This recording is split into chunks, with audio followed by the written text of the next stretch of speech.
I'm Isaac Lab, and this is my Lab 5 Faraday's Law.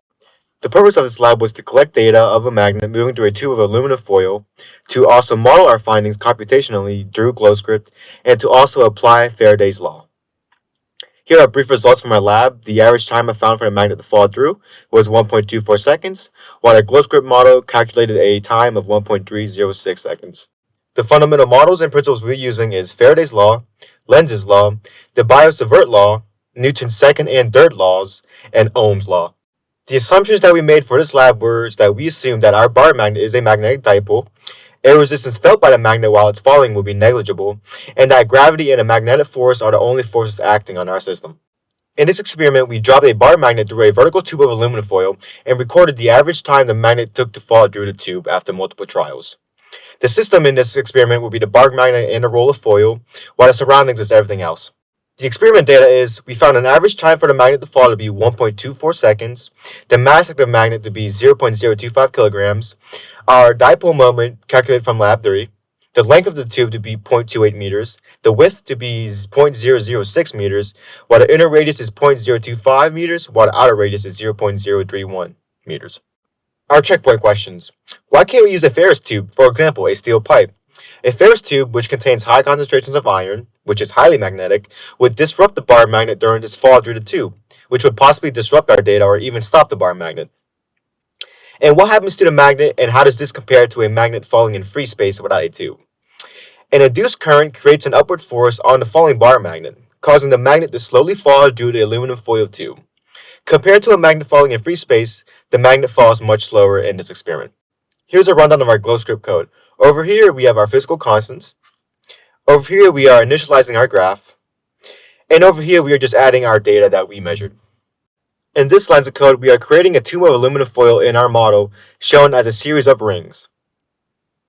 In these lines of code, we are calculating the magnetic field of a dipole, while over here, we are calculating the change in magnetic flux felt by our system. These lines of code on this page simulate our model and allow us to see our computational model. Here's our GlowScript computational model shown on the left.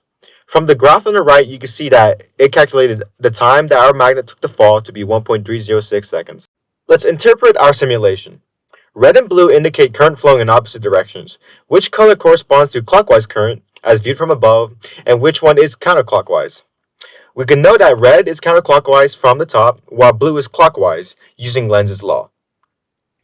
And what happens to the dynamics of the system when you flip the magnet around? The magnet will still slowly fall due to foil, as if it were upright. How does the total time in the tube of our real-world system compare to that of our computational model? Well, my computational system slightly had a longer time than our real-world system. And how might the computational system be made more accurate? It could be made more accurate if the model was depicted as multiple magnetic rings. What does the shape of the velocity versus time plot tell you about the forces acting on the bar magnet? Initially, the forces are unbalanced, where gravitational force exceeds magnetic force, which causes the dip in the graph.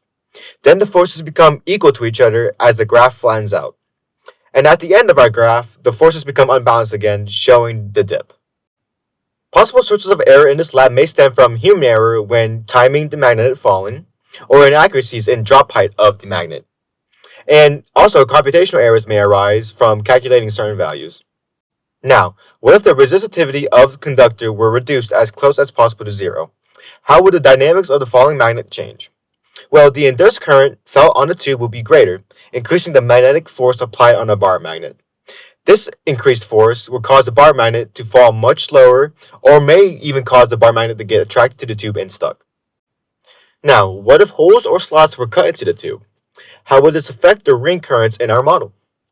The slots and holes that would be cut in the tube would actually reduce the magnitude of induced current felt by the aluminum tube, which would ultimately reduce the magnitude of ring currents in my model. Thank you for listening to my Lab 5 Faraday's Law.